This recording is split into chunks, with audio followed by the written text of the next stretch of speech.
Amen. Ça, c'est l'atmosphère de la Pentecôte qui commence. Alléluia. C'est l'atmosphère de la Pentecôte qui est en train juste de commencer avant vous. Mais je ne vous sens pas. Nous venons de sauter, nous venons de danser. Mais pendant le moment de la parole, je vois certaines personnes qui sont tristes. J'ai jamais vu quelqu'un qu'on présente la nourriture et qui se pointe sur la table triste. Je nous invite, s'il vous plaît. Lèvons-nous pour honorer cette parole. Le Seigneur nous a rassurés à travers de la bouche de son serviteur, le prophète Joël, que dans les derniers jours, il répandrait son esprit sur toute chair. Il y a une promesse là-dedans qui dit: nos jeunes prophétiseront. Voilà pourquoi nous nous disposons à voir nos jeunes croître pour l'accomplissement de cette promesse. Un jour, vous serez surpris. Jordan qui prêche un dimanche, ne vous étonnez pas. Parce que on est même en retard, mais si vous visitez, vous qui aimez bien les réseaux sociaux, je pense que vous êtes au courant de ce que je dis. Amen. Il y a certains pays déjà où vraiment les petits enfants qui prêchent Jésus, vous allez vous dire: waouh, waouh. Mais c'est la promesse qui est là. Et cette promesse ne peut pas rester seulement écrite. Cela s'est accompli déjà. Donc nous devons à chaque instant prier Dieu qui nous suscite nos enfants. Que notre Père utilise nos enfants pour l'accomplissement de cette promesse. Lève seulement tes deux mains semi-ouvertes. Si de quelqu'un qui veut recevoir. Parle-nous, Seigneur, le moment est là, mon Père. Tu as connu ce dimanche, tu as connu la bouche que tu as pris et tu as mis à l'écart pour servir ton peuple que voici, Seigneur. N'est-ce pas toi qui as dit: tu répandrais ton esprit sur toute chair et que nos jeunes prophétiseront. Permets, Seigneur, que ces jeunes prophétisent de ta part, car toute capacité vient de toi et te donne en toute dimension. Tu prends du néant pour élever au-delà du sommet. Glorifie ton nom, Seigneur. Tu nous as rasqué tout ce que nous demanderons à ton nom, tu le donneras, tu nous le feras, afin que le Père soit glorifié dans le Fils. Seigneur Jésus, glorifie encore le Père par toi, au travers de la bouche que tu as réservée, enfin que nous puissions recevoir la vie, car ta parole est vie. Au nom glorieux de Jésus. Amen, amen. Amen. Je ne suis pas l'orateur du jour. Je laisse la place à notre jeune chance pendant qu'il passe. Nous allons glorifier Dieu avec des acclamations, avec des acclamations. Je ne vous sens pas. Nous sommes au nom de l'Éternel avec des acclamations. Gloire au Seigneur. Shalom à tous, shalom. Asseyez-vous s'il vous plaît. Que Dieu soit loué. J'ai confiance à ta prière que tu as fait. Je sais que ton Dieu est déjà présent dans cet endroit. Sans plus tarder, bien-aimé, je rends grâce à Dieu qui m'a fait encore grâce d'être là ce matin. Qui m'a choisi comme son instrument ce matin. Et grâce à ces serviteurs qui sont là, qui m'ont permis de passer là. Et grâce à tout le monde qui est là présent. Bien-aimé, aujourd'hui je porte une parole de Dieu. Un message. Un modèle à suivre. Une instruction pour une personne. Mais tout ce que je vais demander à chacun de nous, que soyons sensibles. Soyons sensibles pour recevoir quelque chose. Venez de la part du Seigneur. Aujourd'hui, on veut parler de différentes étapes de délivrance. Nous avons beaucoup de délivrances de façon. Aujourd'hui, on veut parler de quelques étapes qui nous amènent à une auto-délivrance. Qu'on n'aura pas besoin de passer sur quelqu'un dans nos vies. Bien aimé, aujourd'hui, il y a beaucoup de problèmes dans nos vies. Il y a beaucoup de blocages. Il y a beaucoup de maladies. Il n'y a pas de solution.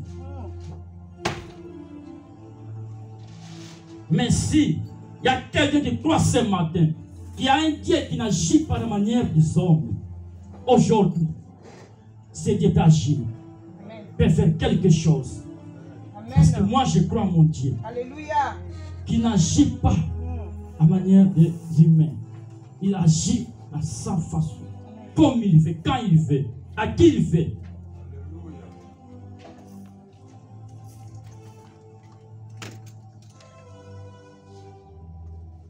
Aujourd'hui, on va parler de délivrance, bien-aimés.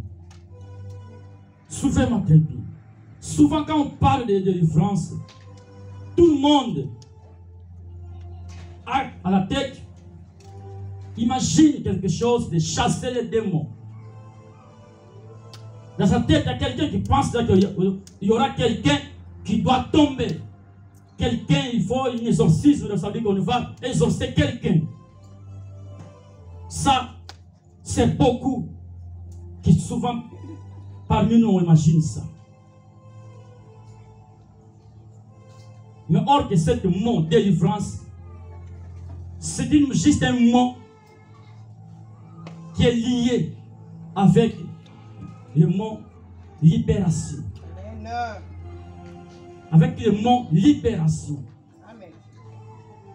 Quand on parle de délivrance, on parle de libération. Et ce matin, moi je vais parler à quelqu'un. Je vais libérer quelqu'un de quoi que ce soit. Il y a beaucoup de choses qui tourmentent nos vies.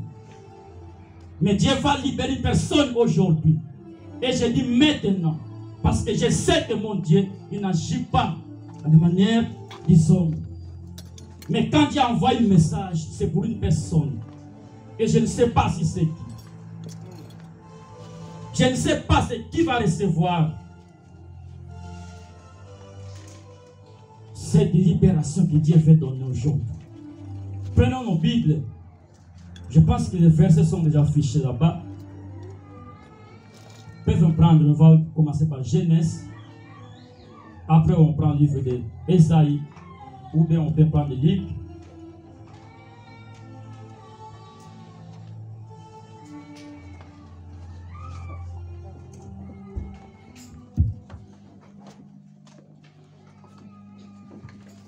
Ça, quelqu'un peut déjà commencer par Genèse.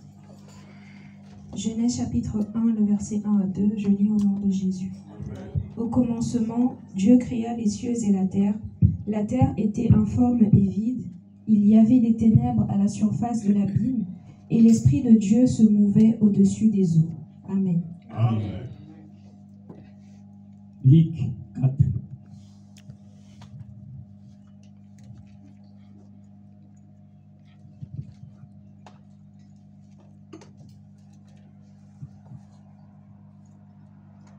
Luc 4, 18, 19.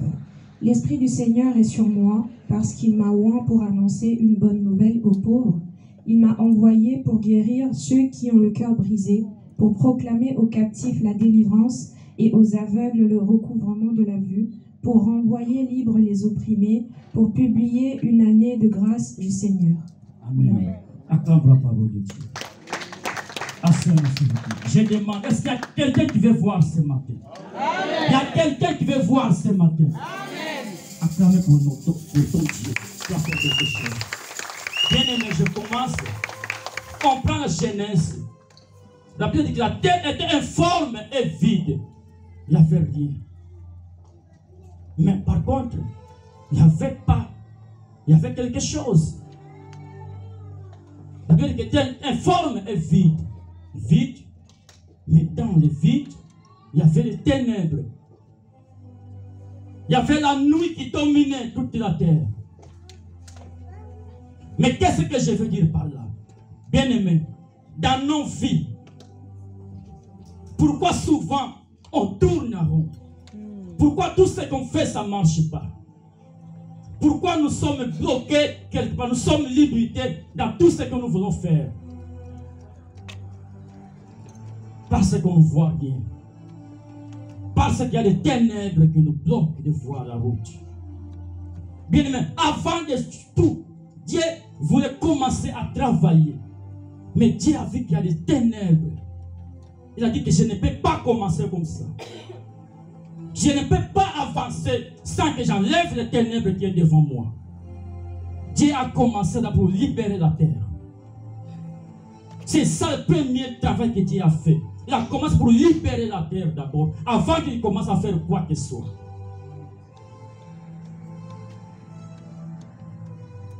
Après avoir que Dieu a libéré la terre, c'est comme ça qu'il a commencé à créer. Parce que maintenant il voyait que je peux faire ça, il voit que non, ça je peux le créer comme ça. Parce qu'avec les ténèbres, avec la nuit, on ne peut rien faire. Voilà la raison pour laquelle, bien aimé, on tourne à rond. On risque de prendre une fausse route. Au lieu de prendre gauche, tu prends la droite parce que tu ne vois rien. Parce qu'on est limité dans nos visions, on ne voit pas.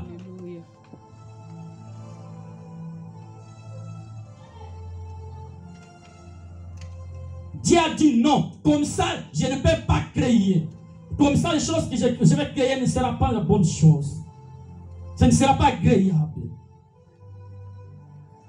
Dieu a dit que la lumière soit. Et c'est comme ça qu'il a vu le soleil. Maintenant, il a dit, maintenant je peux créer. Il a commencé à parler. Il a commencé à parler. Puis la ténèbre, c'est une personne. Si la lumière, c'est une personne, c'est Jésus-Christ de Nazareth. Et la ténèbre, c'est une personne. La nuit, c'est une personne. C'est lui qui est devant toi, qui empêche que tu puisses avancer. Mais ce matin, je déclare que la lumière soit dans la vie d'une personne. Amen. Que ce matin, la lumière soit dans la vie d'une personne. Amen. Finis la nuit dans nos vies.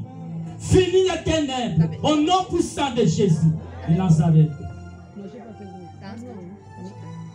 Nous sommes appelés à avancer, d'aller de gloire en gloire dans tous les domaines de nos vies. Alléluia. Paul dit, tu courais bien, mais pourquoi tu es tombé? Qu'est-ce que tu fais tomber? Parce que tu ne vois rien. Pourquoi tu tombes? Pourquoi tu t'arrêtes? Parce que tu ne sais pas où est-ce que tu vas. Parce que tu ne vois plus rien devant toi. C'est pour ça que tu n'avances pas. Enlève les ténèbres qui sont devant toi. Aujourd'hui, bien-aimé, tu peux déclarer, tu peux prononcer dans tes propres mots. Parce que l'Esprit du Seigneur est sur nous.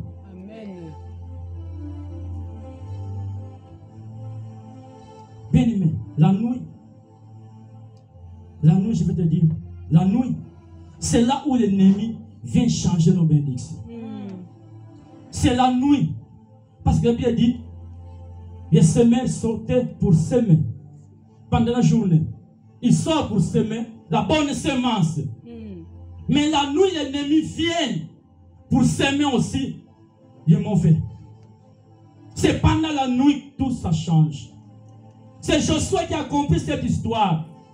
Josué combattait avec le Mali. Mais pendant la journée, Josué il gagne le combat. Mais quand il fait nuit, Josué il perd. Mais il dit non, je ne comprends pas pourquoi. Pourquoi quand ça fait nuit, je perds. Mais quand ça fait jour, je gagne. Parce que Jésus a dit, il faut que je travaille quand il fait encore jour. Quand la nuit viendra, je ne pourrai rien faire. Enlève la nuit dans ta vie. Appelle la lumière de Dieu dans ta vie. Qui est Jésus-Christ. C'est lui qui est venu comme notre délivrance dans nos vies.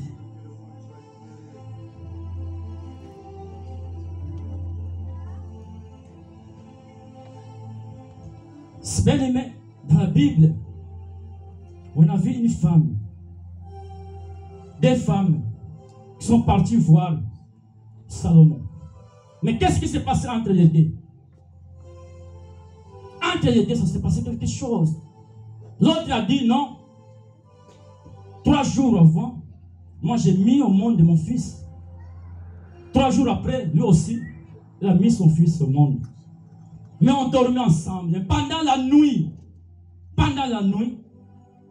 il a dit que l'autre, il a couché sur son fils. Après son fils meurt. Mais comme elle était tellement risée, qu'est-ce qu'elle a fait? Pendant la nuit, elle a changé son bébé avec le bébé qui était vivant. C'est pendant la nuit qu'on change la bénédiction. C'est pendant les ténèbres, quand les ténèbres, tu ne peux pas voir. Pendant la nuit, ils ont changé le bébé, mais elle n'a rien fait, elle n'a rien vu. Parce qu'il y a la nuit, le noir, on ne voit pas. On ne voit pas. Mais quand elle se réveille, ça veut dire que même durant de la nuit, le soleil finira par apparaître. Amen. Quand la nuit est finie, le matin, elle regarde. Il a dit non. Mon bébé il est mort. Non, c'est impossible. Il a dit c'est impossible. Bébé ne peut pas être mort. Mais c'est déjà trop tard. Ils ont changé le bébé pendant la nuit. Mais bien aimé, c'est aujourd'hui que je déclare le soleil dans la vie d'une personne. Que la lumière luise et chacun de nous puisse voir, bien aimé.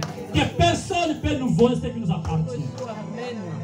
Fini la nuit dans nos vies. Personne ne peut récupérer ce qui nous appartient. Personne ne peut changer notre bénédiction. Nous tous, nous sommes appelés à aller dans l'avance, de vivre de gloire en gloire. Nous sommes les enfants de Dieu. Nous avons un Dieu vivant. Amen. Si Dieu a dit que la lumière soit bien-aimée, toi aussi tu peux dire, dans ma vie, la lumière soit maintenant. Fini la nuit. Fini la nuit. Est-ce que tu veux toujours continuer dans les ténèbres? C'est le moment de se réveiller. C'est quand la femme s'est réveillée, elle a vu, non, ça ce n'est pas mon bébé. Ça ce n'est pas mon bébé. Alors réveillons-nous. Regarde qu'est-ce qui ne va pas dans ta vie. Qu'est-ce qui ne va pas dans ta vie. Les ténèbres doivent partir pour que la gloire de Dieu se manifeste. Alléluia. Il faut que la maladie parte pour qu'on puisse avoir la guérison. Qu'on puisse proclamer les bontés de notre Dieu. On ne peut pas rester toujours malade tant que nous avons un Dieu qui guérit. Et pourquoi on va dire que c'est Dieu qui guérit? On doit être guéri. On doit voir cette délivrance dans nos propres yeux. On ne peut pas raconter ce qu'on a entendu parler des autres. On doit être des témoins oculaires de ce que Dieu fait dans nos vies. Amen. Oh Seigneur. Tu dois vivre le miracle de Dieu dans ta vie. Tu dois vivre la délivrance. Délivrance, c'est quand ça commence, c'est quand tu commences à prendre conscience que ça, ce n'est pas ma vie. C'est là où la délivrance commence. Si on reste comme ça, tout ce qui passe, toi tu dis c'est normal, ça c'est bon, je vais m'en sortir. Non, ça ce n'est pas la délivrance que Dieu a promis pour nous. Mais quand tu commences à dire, la femme s'est réveillée ce matin, le matin elle a dit que non, ça, ce n'est pas mon bébé. C'est là qu'elle a commencé, non, on doit voir le roi. Ça veut dire, elle a commencé à revendiquer, non, elle a dit que ça, ce n'est pas ma vie. Ça, ce n'est pas ma vie. Moi, je veux que ce matin, une personne doit dire que ça, ce n'est pas ma vie. Ça, ce n'est pas moi. Je ne peux pas continuer comme ça. Si le soleil sort pour tout le monde, pourquoi pas moi? Dieu donne une journée pour chacun de nous. Et pourquoi pas moi? Est-ce que tu n'es pas le fils, le fils d'Abraham? Est-ce que tu ne sers pas Dieu vivant? Est-ce qu'il y a des gens qui sont appelés pour être délivrés? Toi, non. Moi, je ne crois pas. Je vais révolutionner la mémoire de personnes ce matin. Pour que tu puisses penser, imaginer comme cette femme. Pour dire, ça suffit maintenant. Pour dire, ça suffit dans ma vie. Ça suffit dans cette situation. Je dois changer d'une étape à une autre, dans tous les domaines. Tu dois dire, fini la nuit dans ma vie. Fini les ténèbres.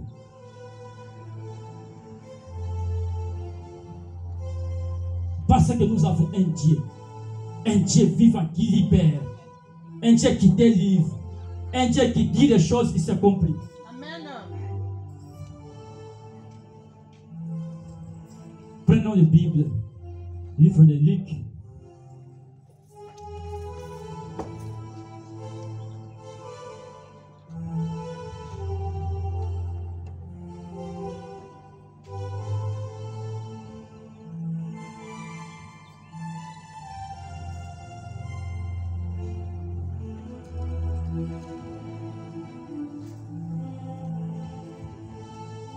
Luc 4.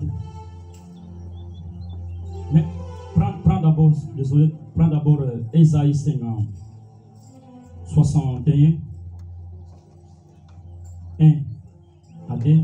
Après, tu prends Luc.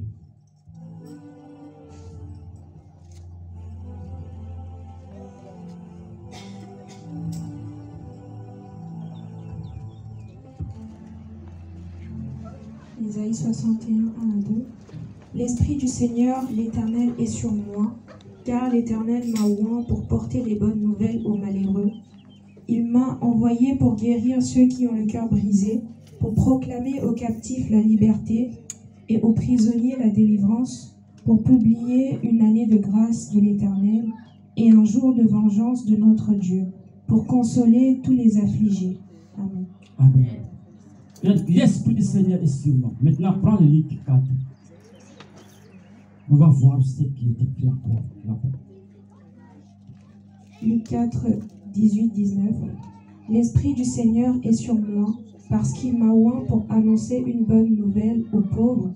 Il m'a envoyé pour guérir ceux qui ont le cœur brisé, pour proclamer aux captifs la délivrance et aux aveugles le recouvrement de la vue, pour renvoyer libres les opprimés, pour publier une année de grâce du Seigneur. Amen. Amen. Acclamons la parole de Dieu. Bien aimé, c'est la même parole.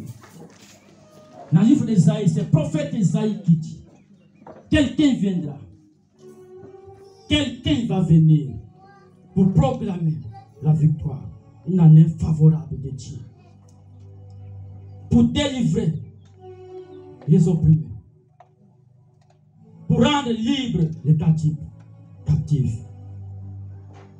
Mais dans Luc 4, pourquoi ces paroles se sont répétées? Se sont répétées parce que, bien aimé, quand on prie que ton règne vienne, pourquoi on prie toujours? C'est Jean-Baptiste qui a dit, quand vous priez, notre Père qui est aussi. Pourquoi on dit toujours que ton règne vienne? Bien aimé, et ça n'a pas tardé, son règne est venu parmi nous. Le royaume de Dieu. Jésus a dit ceci, le royaume de Dieu est chez vous. Pourquoi il a dit ça? Parce que le royaume de Dieu, c'était lui-même Jésus. C'est pour ça que quand il a pris Luc, il a répété les mêmes paroles d'Isaïe. Et il a dit, tout ça s'accomplit aujourd'hui. Tout ça s'accomplit aujourd'hui. Parce que Jésus, il est venu pour nous délivrer de tout ce qui tourmentait nos vies. Pour délivrer tout ce qui était comme prisonnier de je ne sais pas si de quoi. Et même il parle de toutes sortes de maladies. Il est venu pour guérir. Et quand il a commencé à opérer les miracles, les aveugles, ils ont vu, ils ont récupéré leur voix. Il a demandé à Bartimée, qu'est-ce que tu veux? Bartimée a dit, je veux voir. Est-ce que ta foi, ce matin, aujourd'hui, ça dit même chose? Si quelqu'un te demande aujourd'hui, tu veux quoi? Qu'est-ce que tu diras? Si je te demande, tu demandes maintenant que tu veux quoi dans ta vie? Quelle sera ta réponse? Est-ce que tu veux voir? Est-ce qu'il y a une foi dans ta vie que Jésus peut changer ta vie maintenant tout de suite?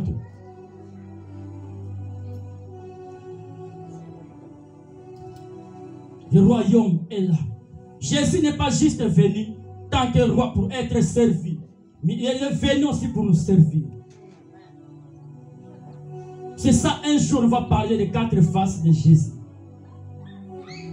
Jésus n'est pas venu juste pour être servi. Non. Mais il est venu comme un serviteur, comme un médecin aussi. Pour délivrer nos vies. Pour donner la vie aux aveugles. Mais pourquoi l'aveugle ne voit pas? Parce que les ténèbres dévaluent. Il est venu pour enlever les ténèbres parce que c'est lui la lumière. C'est Jésus qui est la lumière.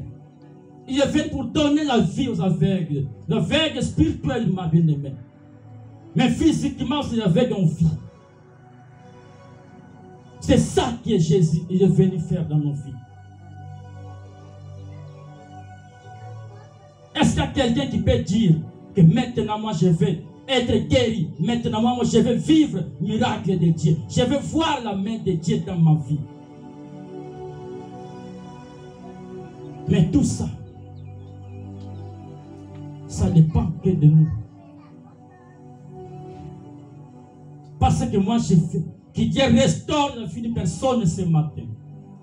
Je veux que Dieu restaure la vie d'une personne ce matin. Une personne qui était désespérée, que Dieu visite le maintenant tout de suite. Alléluia. Que Dieu commence à toucher dans tout ce qui était comme impossible dans ta vie. Là où tu voyais que ça ne marchera plus jamais. Mais moi je sais que Dieu est là présent. Parce qu'il est venu pour ça. Là où tu étais couvert de honte, moi je veux que Dieu enlève cette honte dans ta vie. Alléluia. Là où tu étais désespéré, moi je veux que Dieu porte encore espoir dans ta vie. Parce que Dieu n'est pas juste venu pour dire, pour nous annoncer sa parole, mais il a commencé aussi à opérer le miracle. Pour donner solution au problème présent, pas juste le futur. Comment on sera au futur si on ne vit pas le présent? Est-ce qu'un mort peut encore passer au futur? Non, mais il doit vivre encore d'abord le présent. Jésus a compris ça, il a dit non. Ces gens, si je commence toujours à parler juste la parole, non. Mais il faut que j'opère le miracle. Il faut que je dois montrer la puissance de cet évangile. Pour qu'il croie au futur. Qu'on va voir encore de bonnes choses au futur. Et cet Jésus est toujours vivant. Et moi je dis toujours que le temps des miracles n'est pas encore passé. On peut la vivre maintenant et tout de suite dans nos vies. Pourquoi on se laisse comme si on n'a pas un Dieu vivant? Or que nous avons un Dieu vivant qui n'opère pas à la manière des humains, mais il opère comme un Dieu parce qu'il est un Dieu.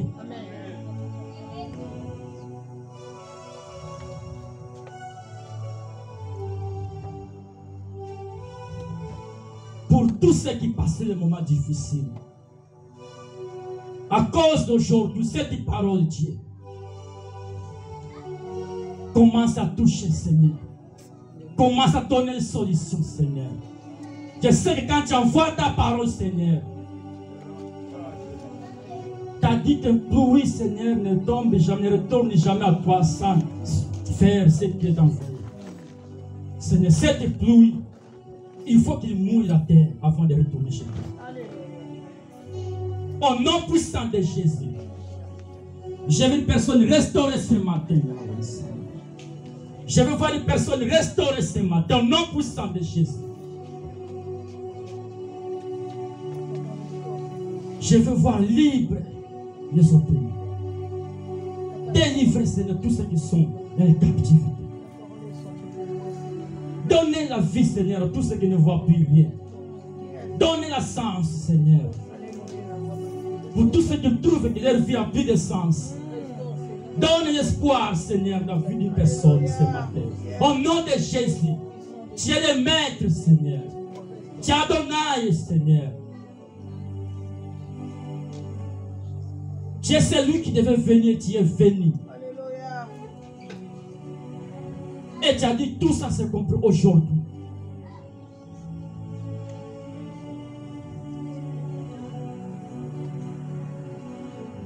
Mais avant qu'on passe la prière, je vais encore dire un moment, une dernière chose dans la vie pour être délivré tout seul. C'est la repentance. Amen, amen, amen. Bien aimé, quand je parle de repentance, dans toutes les façons, que Qu'est-ce que la repentance? C'est quand une personne dit non. C'est quand une personne dit ça suffit. C'est ça, la vraie repentance. Quand une personne prend une décision, la conscience d'une personne, on ne peut pas vivre les choses habituellement. Que ça se déroule, ça se fait, se refait encore. Ça se fait, se refait encore. Ça, ce n'est pas comme ça. Quand tu vois que non, tu dis non. Maintenant, ça suffit, c'est trop, c'est trop. Je dois attendre, je dois appeler mon Dieu.